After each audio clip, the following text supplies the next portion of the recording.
les émotions, eh bien, c'est ce qui va fonder le tissu de notre humanité si on les comprend bien, si on les conçoit correctement et si on les utilise adéquatement.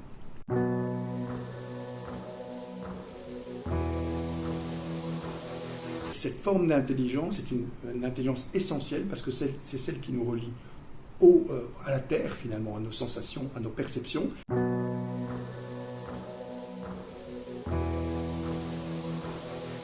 L'idée, c'est de voir comment on peut apprendre à gérer ses émotions à l'école et en famille et à faire de l'émotion, finalement, un vecteur de connaissance.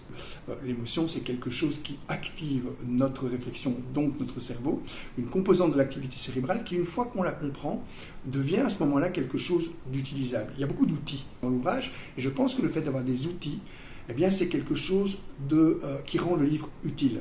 Mais ce ne sont pas des outils qui se basent sur une vision simplifiée de ce que sont les émotions.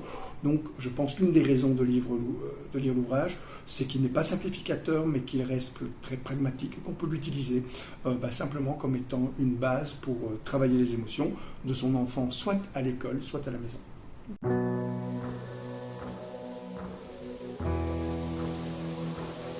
À tout le monde. Je pense vraiment réellement à tout le monde. Je pense que tous les parents gagnent à comprendre ce qui se passe dans une société, notamment, par exemple, la pédagogie positive, qui est une forme pédagogique vis-à-vis de laquelle je prends beaucoup de distance dans le livre.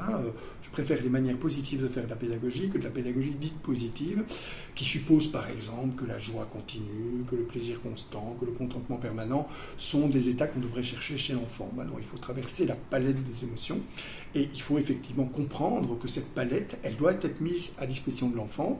Il doit être triste, il doit parfois être en colère, il doit parfois avoir peur, il doit éprouver toutes les émotions.